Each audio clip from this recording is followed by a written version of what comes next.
भीम कहाँ है? अभी अभी क्या कह रहा बोलो, क्या कहें? क्या कह रहा बोलो। भीम का कोई भगवान है?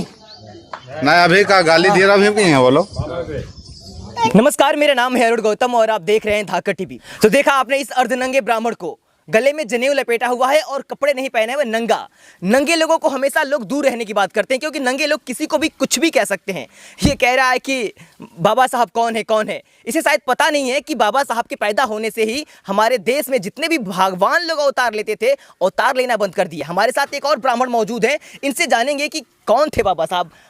बाबा साहब हाँ, सबों के भगवान हैं। किसी जाति के हैं, न धर्म के हैं, न पार्टी के हैं, न किसी पंथी के हैं। बाबा साहब ने जो किया, देश के हित में सबों के लिए कल्याणकारी काम किया। देश की आज़ादी, देश की गरीबी, देश की शोषण को भगाने वाले एकमात्र हैं तो बाबा साहब हैं। तो क्या आप भगवान से कंपेयर कर सकते हैं उनका? भगवान नहीं, एक बहुत बड़ा विद्वान से उनका तुलना कर सकते हैं। भगवान से भी बड़े? भगवान से, भगवान को कौन जानता है, भगवान को कौन देखा है, भगवान ने क्या नियम कानून बनाया है, उससे कहीं बहुत बड़ा चढ़ बढ़ के हिंदुस्तान के कल्याण के लिए बाबा साहब ने बहुत बहुत कोट कोट प्रणाम करने का पात्र बने। बिल्कुल, इन्होंने सही कहा कि पहले भी हमारे देश में भगवान थे, तब हमें गांव की बस्तियों के बाहर बसाया जाता था। पहले भी सरस्वती जी थी लेकिन हमें पढ़ने का अधिकार नहीं था। पहले भी कुबेर जी थे लेकिन हमें धन रखने का अधिकार नहीं था। तब बाबा साहब आए तो बाबा साहब तो हम लोगों के लिए भगवान से भी बढ़ के हैं। आप तो ब्राह्मण कास्ट से आते हैं, आपको इन सारी चीज़ों का झेलना नहीं पड़ा होगा, लेकिन हमारे लिए, हमारे समाज के लोगों के लिए तो बाबा साहब भगवान से बढ़ के हैं। तो ऐसे ब्राह्मणों को आप क्या कहना चाहेंगे जो बाबा साहब को गालियाँ दे रहे हैं?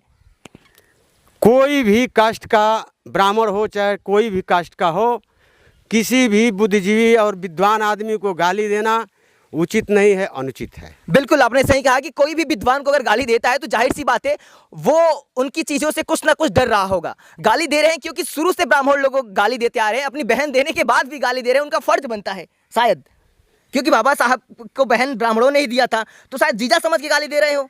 बुरा ना मानिएगा। मैं तो इस बात को जहाँ तक कहूँगा कि जिस तरह से संविधान बना है, सबका संसार सार है। बिल्कुल, पूरा संसार सार, सब सार है। सार दुर्बल को न सताइए, जाकी मोटी हाय, सार को गही रहे, थोथा दे उड़ाए। बिल्कुल। तो कहने का मकसद ये है कि न किसी को, किसी बुद्धिजीवी को अपमान किया जाए, न विद्वान को अपमान किया जाए। देश के प्रति सबका कदम एकजुट होकर सामाजिक लड़ाई और संघर्ष किया जाए। पार्टीगत विचार न हो, जातिगत विचार न हो, किसी पार्टी का कोई नहीं है, सब विद्वान सबका होते हैं। बिल्कुल, इन्होंने सही कहा कि विद्वान की कोई जाति धर्म नहीं होता है, वो किसी भी जात धर्म में पैदा होता है लेकिन वो सबके लिए होता है। लेकिन कुछ लोग हैं जो खुद को सर्वश्रेष्ठ मानते हैं और खुद को सर्वश्रेष्ठ बनाए रखने के लिए हमेशा ऐसे विद्वानों पे उंगलियां उठाया करते हैं। बाबा साहब की वजह से ब्राह्मणों का वर्चस्व खत्म हो गया, इस वजह से आज भी वो लोग उन्हें गालियां देते हैं, क्योंकि बाबा साहब ने समानता लाया, समतामूलक समाज की स्थापना किया जो ब्राह्मण कभी नहीं चाहते थे। इसी वजह से उनके अंदर जो पीड़ा है ना, आज भी निकलती रहती है। या यूं समझ लीजिए कि बाबा साहब ने जो किल उन लोगों के पीछे डाला है वो आज भी चुभता है उन लोगों को, तभी वो बार बार अपने मुंह से अब शब्द बोला करते हैं। देख सकते हैं कि जिनके बदन पे कपड़े ना हो वो लोग कैसे विचारक हो सकते हैं। सर्वश्रेष्ठ बनने के लिए एक विद्वान होना चाहिए, या चुटिया बढ़ा लेने से, टीका लगा लेने से कोई विद्वान नहीं हो जाता है। विद्वान लोगों को कहना नहीं पड़ता है कि हम सर्वश्रेष्ठ हैं, लेकिन ब्राह्मण लोग हमेशा खुद को सर्वश्रेष्ठ दिखाया करते हैं। बाकी इस वीडियो के बारे में आपकी जो भी राय है कमेंट बॉक्स में हमें जरूर बताएं, और ऐसे ऐसे मूर्खों के बातों पे ध्यान न दिया जाए, क्योंकि ऐसे ऐसे मूर्ख लोग खुद को फेमस करने के लिए अपने जीजा को गालियां दिया करते हैं। सबको पता है बाबा साहब क्या थे और क्या है। बाबा साहब सबको पता है ब्राह्मणों के जीजा थे, और हमारे देश में भगवान का पोस्टमार्टम करने वाले एक ऐसे व्यक्ति थे कि उनके पैदा होने के बाद भगवान लोग अवतार लेना बंद कर दिए। तो हमारे लिए बाबा साहब भगवान से कई गुना ज्यादा बड़े हैं।